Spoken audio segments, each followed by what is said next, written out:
인사합시다. 예. 한 가족 같습니까? 예. 한 2주간 에베소서 말씀을 좀 쉬다가 오늘 또 서성의 주일이라서 또 절기 설교, 서성의 주일에 관련해 설교를 해야 될까 고민하다가 그냥 에베소서 말씀 함께 나누는 게 좀 좋을 것 같다 생각이 들어서 다시 에베소서 말씀으로 돌아왔습니다. 에베소서 말씀에는 처음 시작할 때 사도 바울이 찬양하면서 시작하죠. 찬송하리로다, 찬송하리로다. 사도 바울이 그 감옥 속에서 육신이 제한되어 있는 그곳에서 하나님을 찬양한다, 찬송하리로다 이렇게 고백하면서 말씀을 시작하고 있는데, 우리가 하나님을 찬양해야 될 이유가 있다라는 겁니다. 그것은 바로 하나님께서 우리에게 하늘에 속한 신령한 복을 주셨기 때문에, 그 주신 복 때문에 찬양하리로다, 찬송하리로다 이렇게 고백을 했습니다. 그 복이 무엇이라고 했습니까? 기억나십니까? 제일 먼저 성부 하나님께서 창세전에 우리를 선택하셨다, 예정하셨다. 그리고 예수 그리스도의 피로 우리를 속량, 곧 죄사함을 받게 하셨다. 또 그 죄사함을 통해 주님께서 우리에게 그분의 뜻의 비밀을 알려주셨고, 또 그 비밀이 바로 하늘에 있는 것이나 땅에 있는 것이 그리스도 안에서 통일되게 하는 것이다. 여기까지가 지난번에 3주 전에 나누었던 내용이었습니다. 기억나십니까? 기억나시리라 믿고 계속 말씀을 진행합니다. 숙제는 잘하고 계십니까? 오늘 한 권사님 숙제 잘하고 있다라고 카톡으로 에베소서 말씀 은혜 받았다고 보냈던데 너무 감사하고, 또 숙제 잘하고 있다라는 걸 보여주려고 아마 그러지 않았나 싶은 생각도 들고 그렇습니다. 숙제 뭐라고 했습니까? 뭔지도 몰라요. 에베소서 말씀을 함께 계속 매주마다 읽으시고, 또 저를 왜 기도하라고 했죠? 숙제를 회복하시기를 바랍니다. 하나님은 하늘과 땅을 그리스도 안에서 통일되게 하시는 분이십니다. 조화의 하나님, 연합의 하나님, 둘을 하나로 만드시는 하나님. 하나님은 이렇게 연합을 이루시고 하나로 만드시고 통일을 이루시는 분이십니다. 그 통일에 대한 말씀이 바로 오늘 본문 말씀입니다. 본문에서 우리가 주목해 보아야 할 단어가 바로 11절에 우리라는 단어이고요, 그리고 13절에 너희라는 단어입니다. 이 우리와 너희를 대조하여 그리스도 안의 통일을 우리에게 설명해 주고 있는 것입니다. 11절에 보면 우리가 예정을 입어 그 안에서 기업이 되었으니, 13절에서도 너희도 복음을 듣고 그 안에서 믿어 성령의 인치심을 받았다. 하나님의 통일은 바로 여기에 나오는 우리와 너희가 다 하나가 되는 것을 의미합니다. 이것이 에베소서 3장까지에서 바울이 진술하는 교리의 중요한 핵심이 되는 말씀입니다. 그럼 우리는 누구이고 너희는 누구일까요? 이것이 본문을 해석하는 가장 중요한 키가 됩니다. 어떤 학자는 우리는 사도 바울과 그의 동역자들, 그리고 너희는 에베소 성도들, 이렇게 해석하는 학자들도 있습니다. 그러나 본문 정황상 그렇게 신빙성 있는 해석은 아닙니다. 결론적으로 보면 여기에 나오는 우리는 바로 유대인 그리스도인을 말합니다. 유대인 중에 예수 믿는 사람들, 유대인 그리스도인. 그것을 어떻게 알 수 있느냐 하면 12절을 통해 알 수가 있어요. 12절에 보면 이는 우리가 그리스도 안에서 전부터 바라던 그의 영광의 찬송이 되게 하려 하십니다. 한글 성경에는 정확하게 드러나지 않는데 KJV 영어 성경에는 이는 우리가 그리스도 안에서 전부터 바라던 이 부분을 who first trusted in Christ, 무슨 뜻이냐면 먼저 믿었던 자들, 먼저 믿었던 자들. 그리고 헬라 성경에도요, 그리스도 안에서 먼저 소망했던 사람들, 그리스도 안에서 먼저 소망했던 사람들, 이렇게 번역이 됩니다. 예수 그리스도를 먼저 소망했고 먼저 복음을 받아들였고 믿었던 사람들, 그런 표현이에요. 그 사람들이 누구냐? 바로 유대인 그리스도인이라는 겁니다.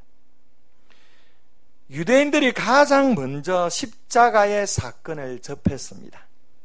그리고 십자가의 복음을 가장 먼저 들었던 사람들도 유대인들입니다. 언제 들었죠? 오순절 성령 강림 후에 베드로의 설교를 통해 복음을 들었습니다. 그리고 그리스도를 영접하는 역사가 있었습니다. 5,000명, 남자들만 5,000명이 예수님을 영접하는 역사가 일어났죠. 그리고 계속적으로 유대인들에게 복음이 선포되면서 기하급수적으로 예수 믿는 유대인 그리스도인들이 늘어나게 되었습니다. 핍박을 통해 그리스도인들이 각처로 흩어지기 전까지 예루살렘을 중심으로 유대인들에게 복음이 증거되었습니다. 예수님의 선교 명령도 순서가 있어요. 온 유대와 사마리아와 땅끝까지 이렇게 말씀하셨듯이 복음은 유대인으로부터 시작이 되었습니다. 로마서 1장 16절 말씀에도 내가 복음을 부끄러워하지 아니하노니 이 복음은 모든 믿는 자에게 두시는 하나님의 능력이 됨이라. 먼저는 누구에게요? 유대인에게요. 그리고 헬라인에게로다. 먼저 유대인들이 복음을 믿었다라는 것입니다. 하나님께서 하나님의 구원 역사를 성취하시기 위해 유대인들을 먼저 선택하셨습니다. 이것을 위해 아브라함을 부르셨습니다. 그리고 그 유대인들을 통하여 예수 그리스도가 이 땅에 오셨습니다. 그 유대 땅의 십자가의 구속의 은혜를 완성하셨습니다. 또한 유대인들을 통하여 예수 그리스도의 복음이 이방 땅 가운데 선포되게 하셨습니다. 왜 먼저 유대인일까요? 유대인들이 잘났기 때문일까요? 아니면 유대인들이 그만한 자격이 있기 때문일까요? 그렇지 않습니다. 그냥 이 전 세계 민족과 열방을 구원하시기 위해 무조건적으로 유대인들을 구원의 도구로 그냥 선택하신 것입니다. 아브라함이 뭔가 하나님께 잘난 것이 있기 때문에, 뭔가 좋은 조건을 갖추었기 때문에 부르신 게 아니에요. 아브라함은 우상을 만드는 그 가문의 사람이었습니다. 하나님을 알지 못했던 사람이었습니다. 그런 사람을 하나님께서 유대인의 조상으로, 한 민족의 조상으로 불러주시고 그 아브라함의 씨를 통하여 예수 그리스도의 구원을 완성시켜 주신 것입니다. 잘났기 때문이 아니에요. 그냥 하나님께서 그냥 무조건적으로 우리를 구원하시기 위해 유대민족을 사용하신 것입니다. 그러기에 먼저 유대인들이 예수 그리스도의 복음을 들었고 그 복음을 믿게 된 것입니다. 그럼 13절에 너희는 누구겠습니까? 너희. 바로 이 편지를 보는 에베소 교인들을 포함한 모든 이방인들을 말합니다. 오늘 이 자리에 있는 저와 여러분도 포함이 됩니다. 이방인들도 구원의 복음을 듣고 성령으로 인치심을 받아 하나님의 자녀가 되었습니다. 유대인 성도들도 하나님의 자녀입니다. 그리고 이방인 성도들도 하나님의 자녀입니다. 유대인이든 이방인이든 모두가 다 복음 안에서 하나가 되었습니다. 이것이 하늘에 있는 것이나 땅에 있는 것이 그리스도 안에서 통일된 역사입니다.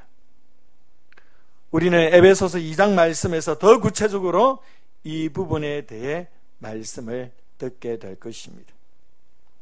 그렇다면 하나님께서 이 일을 어떠한 방식으로 이루어 주셨을까요? 먼저 다시 한번 11절 말씀을 보도록 합시다. 우리 11절을 함께 다시 읽어볼까요? 시작.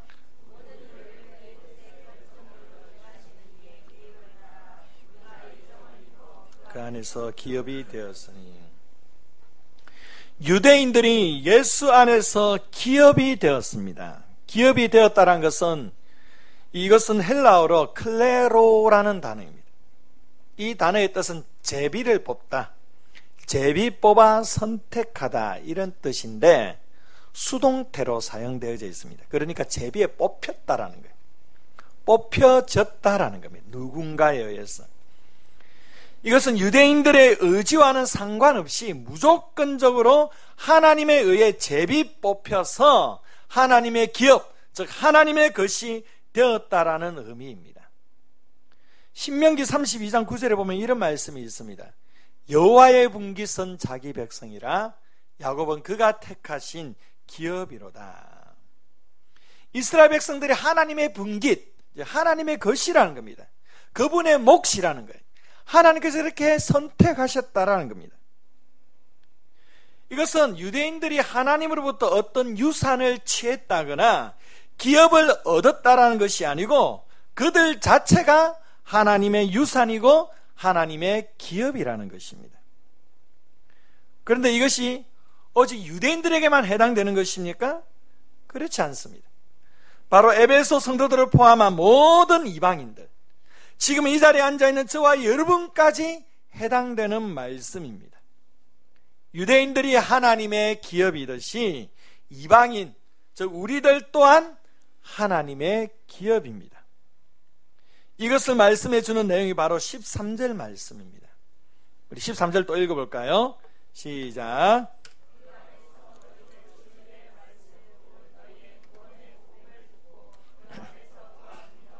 약속의 성령으로 인치심을 받았으니 너희도, 즉 이방인들도 진리의 말씀, 곧 구원의 복음을 들었습니다.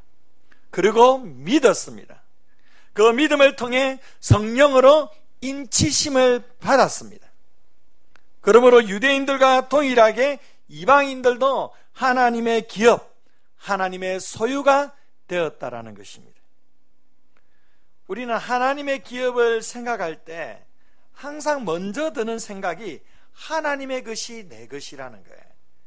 하나님으로부터 내가 유산을 받았다, 하나님으로부터 축복과 기업을 받았다, 이런 생각을 많이 합니다. 틀린 말이 아니에요. 우리가 자녀들을 키워보면 자녀들이 어리면 어릴수록 부모 것이 다 자기 것인 줄 알아요. 우리 막내는 제 아내가 분명히 저의 것인데 자기 것인 줄 압니다. 접근도 한 번씩 못하게만 합니다. 차도 분명히 제 것인데 자기 것인 줄 알고 있습니다. 부모가 가지고 있는 거 다 자기 것이에요. 어릴수록 그런 이 소유욕이 강한 것 같아요. 부모께 다 자기 거예요. 우리도 그렇게 생각하는 것이 경우가 참 많습니다. 하나님께 우리 것, 천국의 그 부유함이 다 우리를 위해 예비된 것. 그런데 이 틀린 말이 아니에요. 다 하나님 것이 내 것이에요. 하나님 것이 다 내 것인데, 그런데 이 하나님의 것이 내 것이 될 수 있는 궁극적인 이유가 무엇이겠습니까? 바로 우리가 하나님의 것이기 때문에. 하나님의 것이 내 것이다, 이게 본질이 아니에요. 본질은 우리가 하나님의 것이라는 겁니다. 우리가 하나님의 유산, 하나님의 기업, 하나님의 소유라는 것입니다. 이사야서 43장 1절 말씀에 야곱아 너를 창조하신 여호와께서 지금 말씀하시느니라. 이스라엘아 너를 지으신 이가 말씀하시느니라. 너는 두려워하지 말라. 내가 너를 구속하였고 내가 너를 지명하여 불렀나니 너는 내 것이라. 너는 내 것이라. 내가 너를 구속하였고 내가 너를 지명하여 불렀나니 너는 내 것이라. 저와 여러분은 하나님의 기업입니다. 하나님의 소유입니다. 여러분은 여러분의 것이 아니라 바로 하나님의 것입니다. 우리가 하나님의 소유이기 때문에, 하나님의 것이기 때문에 하나님의 모든 것이 우리의 것이 되는 것입니다. 이렇게 유대인들도 하나님의 것이고 또 이방인들도, 이 자리에 앉아있는 저와 여러분도 다 하나님의 것입니다. 본래 유대인들과 헬라인들은요, 절대 하나가 될 수가 없는 관계입니다. 유대인들에게는 강력한 선민사상이 있어요. 어떤 사람이 랍비에게 이런 질문을 합니다. 하나님께서 왜 유대인뿐만 아니라 이방인들까지 만드셨습니까? 이때 랍비가 이런 말을 했습니다. 지옥의 불쏘시개로 사용하기 위해서 이방인들을 만들었다. 이게 유대인들의 일반적인 사상이에요. 보편적인 생각이었습니다. 자신들만이 율법을 소유한 백성, 하나님의 백성이라는 사상이 강했기 때문에 헬라인들을 하나님이 없는 백성으로 아주 경멸하였습니다. 이게 유대인들이에요. 지금도 이스라엘의 그 이방인들은 회당 안에 잘 출입 못합니다. 출입을 하더라도 이방인들만 따로 앉아있는 자리가 있어요. 회당 중심 안으로 들어가지를 못해요. 이게 유대인들이에요. 헬라인들은 어떻습니까? 그들은 철학적인 지혜를 가진 사람들이에요. 소크라테스, 플라톤, 아리스토텔레스, 이런 무수한 철학자들이 이들 가운데 나왔습니다. 나름대로 학식과 지적인 능력을 가진 사람들이에요. 그래서 헬라인들은 유대인들을 비롯한 다른 이방인들을 뭐라고 생각했느냐 하면 야만인으로 봤습니다. 야만인. 이들이 어떻게 하나가 될 수 있겠습니까? 헬라인들은 유대인들을 야만인으로 취급해버립니다. 유대인들은 헬라인들을 경멸합니다. 하나님이 없다라고, 율법이 없다고. 이 두 부류가 어떻게 하나가 되겠습니까? 절대 통일을 이룰 수 없는 자들입니다. 그런데 그들이 하나가 되었습니다. 어떻게 이것이 가능하게 된 것입니까? 율법이 가능하게 했습니까? 아니면 철학이 가능하게 했습니까? 무엇이 이 둘을 하나 되게 한 것입니까? 본문에서 분명하게 밝혀주고 있습니다. 11절 말씀에 그 안에서 기업이 되었으니, 13절 말씀에도 그 안에서 너희도, 여기에 그 안에서를 주목하셔야 됩니다. 그 안에서란 바로 엔 크리스토스, 예수 그리스도 안에 있습니다. 유대인들과 헬라인들, 유대인들과 이방인들이 하나 되게 하신 것은 오직 예수 그리스도이십니다. 유대인 그리스도인들은 그의 안에서 하나님의 기업이 되었고, 또한 이방인들도 그 안에서 복음을 듣고 믿어 성령의 인치심을 받아 하나님의 기업이 되었습니다. 이 모든 것이 예수 그리스도 안에서 이루어졌습니다. 예수 그리스도는 하나 되게 하시는 분이십니다. 이 세상의 모든 분열과 갈등과 반목과 질서를 해결할 수 있는 오직 유일한 길은 바로 예수 그리스도 안에 있습니다. 예수 그리스도만이 이 일을 이루시는 분이십니다. 우리의 가정을 새롭게 하시고 우리의 가정을 온전히 하나 되게 하시는 분도 예수 그리스도이십니다. 예수 그리스도는 둘로 나뉘어진 모든 관계를 통일되게 하시고 하나 되게 하시고 화목케 하시는 신실하신 하나님이십니다. 오늘 우리 온가족 체육대회가 있죠. 이 온가족 체육대회 저도 한 번도 안 해봐서 오늘 참 많이 기대되어집니다. 저는 운동은 정말 잘 못하는데 그래도 참 기대가 돼요. 이 온가족 체육대회가 좀 우리 모두 그리스도 안에서 한 가족됨을 좀 확인할 수 있는, 다시금 확인할 수 있고 또 그 하나됨을 만끽할 수 있는 그런 행사가 되었으면 좋겠어요. 너무 지나친 승부욕을 불태워가지고 서로 감정 상하고 다시는 이 교회 오는가 봐라 뭐 이렇게 되면 곤란합니다. 좀 져주세요. 너무 이기려고 하지 마시고 상대가 막 우기면 그냥 져주세요. 져주는 게 이기는 거니까 져주세요. 그러면서 서로 좀 하나됨을 좀 함께 확인해 보았으면 좋겠어요. 따지고 보면 우리가 그리스도 안에서 만나 하나가 되었다는 것, 그리고 이 한 공동체를 이루었다는 것, 이건 사실 이성적으로 설명할 길이 없어요. 우리는 다 다른 사람들이잖아요. 피도 한 방울 안 섞였습니다. 물론 가족은 섞였겠지만 또 성격도 다르고 배경도 다르고 자라온 환경도 다르고 모든 것이 다 다른 사람들입니다. 공통분모로 찾기보다 다른 것이 훨씬 더 많은 사람들이 한 자리에 함께하고 있어요. 이 땅에 약 5만여 개의 교회가 있는데 그 교회 중에 이 하필 생수교회, 이제 5년 6년밖에 안 된 이 생수교회에서 서로 다른 사람 다 모여서 한 공동체를 이루고 있습니다. 뭘로 설명하시겠습니까? 여러분 왜 여기 오셨습니까? 더 큰 교회 많잖아요. 왜 여기에서 우리 함께 신앙생활 하는 것입니까? 설명할 길이 없어요. 제가 여러분들을 만나야 될지 어떻게 알았겠습니까? 설명할 길이 없어요. 설명할 길이. 오직 예수 그리스도 안에서만 가능한 일입니다. 예수 그리스도께서 우리를 하나 되게 하셨습니다. 우리를 거룩한 하나님의 백성으로 삼아 주셨습니다. 우리는 이 공동체 안에서 이 하나됨을 누리면서 이곳에서 천국을 만끽하며 살아가도록 하나님께서 우리를 불러주신 것입니다. 우리가 이 하나됨의 은혜를 이 공동체 안에서 많이 누렸으면 좋겠습니다. 오늘 온가족 체육대회에 이것을 깊이 있게 우리 함께 만끽했으면 좋겠습니다. 이 예수 그리스도를 통한 구원의 역사는요, 바로 하나님의 역사입니다. 그래서 11절 말씀에 보면 이런 말씀이 있죠. 모든 일을 그의 뜻의 결정대로 일하시는, 결정대로 일하시는.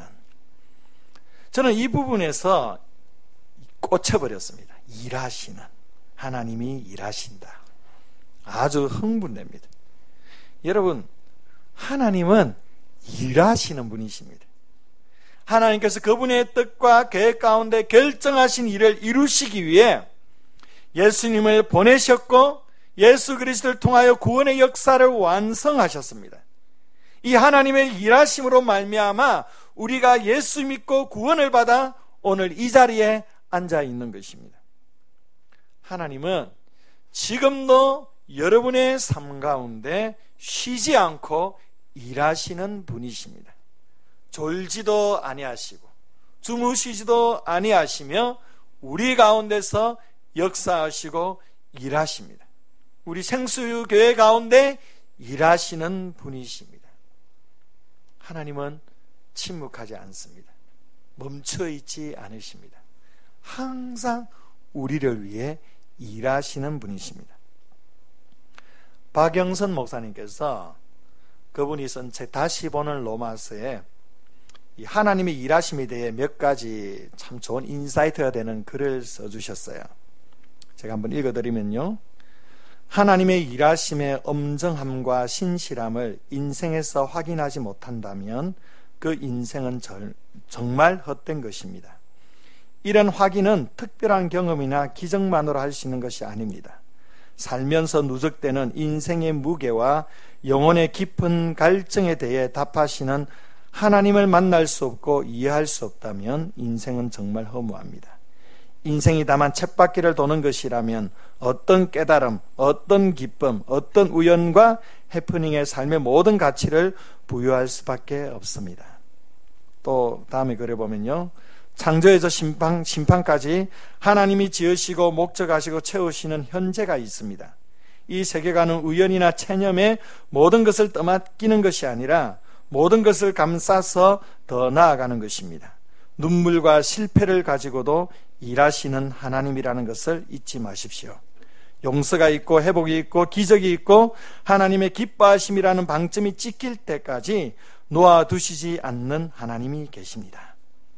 또 이런 글이 있습니다. 예수를 믿는다라는 고백은 이 시간과 공간에서 구체적으로 역사하시는 하나님의 일하심을 알게 되었다라는 뜻입니다. 참 너무 좋은 글인 것 같아요. 하나님은요, 우리의 눈물 속에서도 일하십니다. 우리의 실패 속에서도 하나님은 일하시는 분이십니다. 우리의 실패가 하나님의 실패를 의미하지 않습니다. 우리의 눈물이 하나님의 절망을 의미하는 것이 아닙니다. 우리의 그 눈물 속에서도, 우리의 그 실패 속에서도, 우리의 그 좌절과 낙심 속에서도 하나님은 여전히 일하시고 계십니다. 그리하여 모든 것이 합력하여 선이 되도록 우리를 이끄시고 인도하시고 계시는 것입니다. 하나님은 또한 생활 속에서 경험하는 우연의 그 일상을 통해서도 일하시는 분이십니다.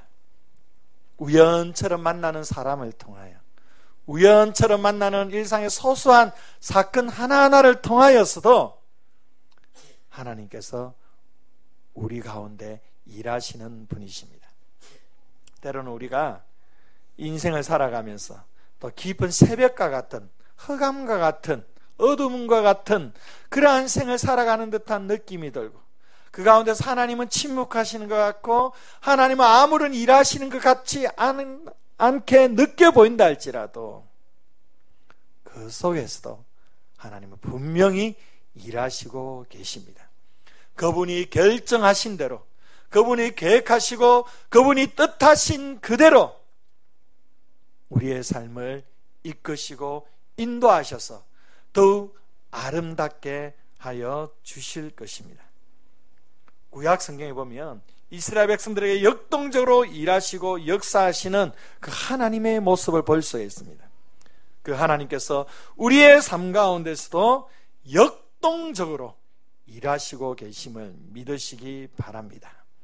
우리가 이처럼 하나님의 소유, 하나님의 기업이 된 것은 바로 하나님의 일하심 때문입니다. 우리 14절 말씀을 또 한번 읽어보겠습니다. 시작. 이는 우리 기업의 보증이 되사 그 얻으신 것을 속량하시고 그의 영광을 찬송하게 하려 하심이라. 성령께서 우리가 하나님의 기업이 되었다는 사실에 대해 보증이 되어 주셨습니다. 여기에 보증이라는 뜻은 아르라본이라는 단어입니다. 이 담보, 저당물 이런 뜻도 있고요, 계약금이라는 뜻도 있고요. 제가 제일 마음에 드는 뜻은 어떤 뜻이냐면 약혼반지라는 뜻도 가지고 있습니다. 약혼반지. 약혼반지, 결혼반지를 왜 낍니까? 내가 당신 거라는 거예요. 저는 결혼하고 나서 얼마 안 해서 반지를 뺐어요. 결혼반지. 지금까지 결혼반지를 안 끼고 다녀요. 왜 그러냐면 반지 끼고, 저는 이 거추장성이 싫어요. 막 뭐 걸리는 게. 반지 끼고 한두 달 있으니까 막 손가락에 막 부식이 되더라고요. 땀을 많이 흘리다 보니까. 예, 손가락에 약간 곰팡이 피고 진짜로 뭐 그러더라고요. 그래가지고 바로 뺐어요. 예, 그때부터 지금까지 한 번도 결혼 반지를 끼워본 적이 없어요. 예, 총각 행세를 하려고 한 게 아니고, 예, 결혼 반지 안 뺐어요. 근데 우리 아내도 참 이상합니다. 우리 아내도 결혼 반지 두꺼운 건 안 끼고, 저랑 만난 지 100일 되었을 때 제가 이렇게 끼워준 그 링, 작은 거, 그거 끼고 다녀요, 지금도. 그때가 좋았나 봅니다. 예. 참 감사하게 우리 아내는 제가 결혼 반지 안 끼고 다닌다고 해서 뭐라 하질 않아요. 지금까지. 예, 얼마나 믿음이 좋은지. 예. 근데 이 결혼 반지를 끼웠다고 해서 뭐 결혼 생활이 보장되는 건 없죠. 그래, 상징이죠, 상징. 결혼 반지를 끼므로 말미암아 내가 이제 당신 것입니다. 언약 관계, 이 계약 관계가 이루어진 걸 말하는 거예요, 결혼 반지. 예. 여러분들 끼고 다니세요. 제가 안 꼈다고 해서 나도 빼도 되는 거 아닙니다. 예. 그 상대의 믿음대로 하시면 됩니다. 상대. 결혼 반지 자체가, 우리 이 세상에 살아갈 때는 이 결혼 반지 자체가 그 결혼을 보장해 주는 거 아니에요. 그 결혼 반지를 끼웠다고 해서 결혼 생활 행복해지고 그런 게 아닙니다. 그런데 결혼 반지는 언약을 의미해요. 계약을 의미해요. 우리가 하나님의 기업이 되었다는 것을 하나님께서 보증해 주시기 위해서, 이것을 계약하시기 위해서 성령을 우리에게 결혼 반지로 주셨다는 겁니다. 성령은 우리의 보증이 되십니다. 우리의 결혼 반지가 되십니다. 그리고 이 하나님과의 관계를 주님 오시는 그날까지, 우리 하나님 앞에 서는 그날까지 계속적으로 이 언약의 관계를 맺어가게 하시는 분이십니다. 하나님께서는 결코 그 약속을 파기하지 않으시겠다라는 그 증거로 우리에게 성령을 보내주신 것입니다. 이 성령이 우리 안에 내주하심으로 말미암아 우리의 구원이 완성되었습니다. 그 성령께서 13절에 보니까 우리에게 인을 치셨다라고 말씀하죠. 도장을 찍었다라는 겁니다. 도장을 왜 찍습니까? 문서의 진정성을 입증하기 위해서 도장을 찍습니다. 바로 우리가 하나님의 기업이다, 하나님의 소유가 되었다, 이것을 증명하기 위해 성령께서 도장을 찍으신 것입니다. 도장이 찍히는 그 순간 우리는 바로 하나님의 것이 됩니다. 너는 내 거야. 하나님께서 우리에게 끊임없이 말씀하는 게 이거예요. 넌 내 거야. 넌 내 거야. 너 한눈 팔지 마. 넌 내 거야. 하나님께서 끊임없이 우리에게 말씀하시는 것입니다. 성령께서 이 일을 이루어 주셨습니다. 성령이 우리 안에 하시는 일이 무엇입니까? 성령이 없이는요, 우리가 그리스도인이 될 수가 없습니다. 성령이 없이는요, 우리가 그리스도와 연합할 수도 없습니다. 성령이 없이는 우리가 하나님의 자녀가 될 수 없습니다. 성령은 우리 안에서 살아 역사하십니다. 성령은 우리 안에서 우리를 변화시켜 열매를 맺도록 도우십니다. 성령은 또한 우리를 도우셔서 예수 그리스도를 더 닮아가게 하십니다. 성령은요, 예수 믿는 모든 사람이 경험할 수 있고 또한 모든 사람을 통해 일하실 수 있습니다. 이것이 바로 성령의 인치심, 성령의 도장 찍으심입니다. 이것만큼 하나님과 우리의 관계를 보장해주고 증명해주는 것이 없는 것입니다. 성부 하나님은요, 우리의 구원을 계획하셨습니다. 창세전에 선택하시고 계획하시고 설계하셨어요. 그리고 성자 예수님은 하나님의 구원 계획을 집행하셨습니다. 이제 성령 하나님께서 이 구원의 역사가 우리의 것이 될 수 있도록 우리 안에 적용해 주셨습니다. 성부 하나님은 설계하시고 성자 예수님은 집행하시고 성령 하나님은 이것이 우리의 것이 될 수 있도록 적용해 주셨습니다. 이렇게 성부, 성자, 성령 하나님의 놀라운 구속의 그 은혜를 통하여 우리가 구원을 받고 하나님의 소유가 되었습니다. 이것은 절대로 취소될 수가 없습니다. 우리의 연약함 때문에, 우리의 부족함과 그 나약함 때문에 취소되는 것 절대 아니라는 것입니다. 우리가 하나님의 소유가 된 것, 하나님의 자녀가 되고 구원받아 하나님의 백성이 된 것은 절대 취소될 수가 없습니다. 하나님 앞에, 주님 앞에 서는 그날까지 영원히 완성되는 약속입니다. 이것이 바로 하나님께서 우리에게 주시는 신령한 복입니다. 이 복만큼 큰 복이 어디에 있겠습니까? 하나님께서 우리에게 이러한 복을 주신 목적이 무엇일까요? 12절에 봅니까? 그의 영광에 찬송이 되게 하기 위해. 14절에도 그의 영광을 찬송하게 하려 함이라. 찬양하게 하기 위해서, 하나님께 영광이 되게 하기 위해서, 이것을 위하여 하나님께서 우리를 예정하셨습니다. 구원하셨고 하나님의 자녀로 삼아 주셨습니다. 하나님은 찬양받으시기에 합당한 분이십니다. 여러분, 열심히 하나님을 찬양하세요. 우리의 삶이 찬양이 되게 하십시오. 하나님의 이름을 높여드리세요. 하나님 한 분만을 인하여 만족하며 감사하며 기뻐하십시오. 그러면 우리의 심령 가운데 영혼의 생수가 샘물처럼 솟아나게 될 것입니다. 여러분, 찬양 많이 하세요. 찬양은요, 우리 안에 영적인 에너지를 끌어올리는 힘이 있어요. 우울할 때, 힘들 때 한번 찬양해 보세요. 말할 수 없는 그 영적인 힘이 그 찬양 가운데 솟아나옵니다. 기쁠 때 찬양해 보십시오. 그 기쁨이 더해집니다. 찬양하는 그 순간 우리는 그 하나님의 나라를 맛보게 됩니다. 열심히 찬양하세요. 노래방에서 엉뚱한 노래 부르지 마시고 열심히 찬양하세요. 우리 토요일마다 기찬새 모임을 합니다. 기찬새, 기도와 찬양의 새벽, 기똥찬 새벽. 참 얼마나 좋은지 모르겠어요. 좀 나오세요.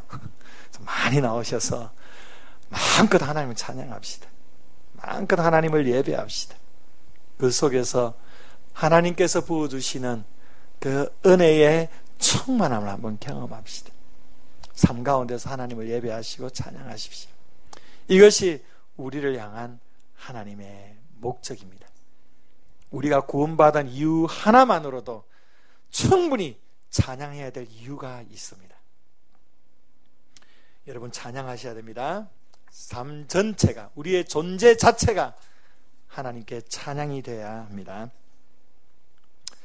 우리에게 주신 이 하늘에 속한 모든 신령한 복을 인하여 우리가 하나님께 전심으로 찬양하며 영광 돌리시는 복된 삶이 되기를 주의 이름으로 축복합니다.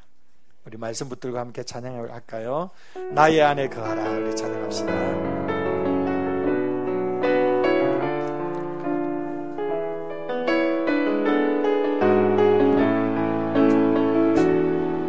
나의 안에 거하라. 나는 내 하나님이니 모든 환난 가운데 지키는 자라. 두려워하지 말라. 내가 늘 도와주리니 놀라지 말라. 내 손 잡아 나의 안에 거하라.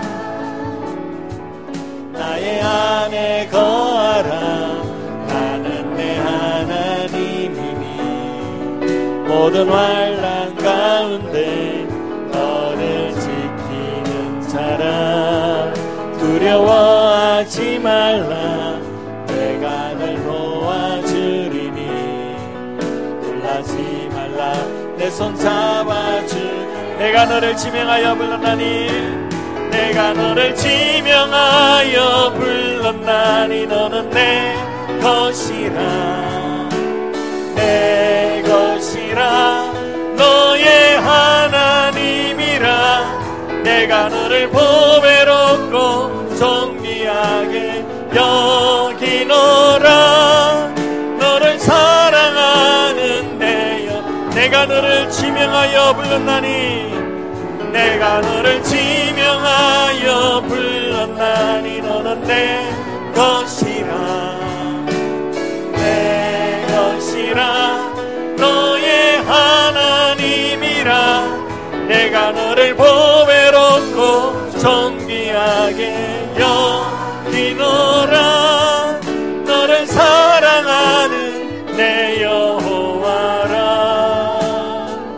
우리 말씀 붙들고 기도할 때 우리를 하나님의 기업으로 삼아주시고 하나님의 소유가 되게 하시고 하나님의 것으로 우리를 만들어주신 주님께 감사드리면서 우리가 이 구원의 은혜와 이 구원의 감격을 가지고 영원토록 주님만을 찬양하며 주님만을 예배하며 주님만을 높여드리는 복된 우리의 삶이 되도록 인도해 주시옵소서. 우리의 환경과 상황 때문에 우리의 찬양이 제한받지 않게 하시고 주님을 향한 우리의 섬김과 우리의 신앙이 환경 때문에 묶이지 않게 해주시고 모든 환경을 뛰어넘어서 하나님의 하나님 되심을 기뻐하며 감사하며 그분께 영광 돌리는 복된 우리의 삶이 되도록 인도해 주시옵소서. 우리 합심하여 함께 기도합니다. 좋으신 아버지 하나님,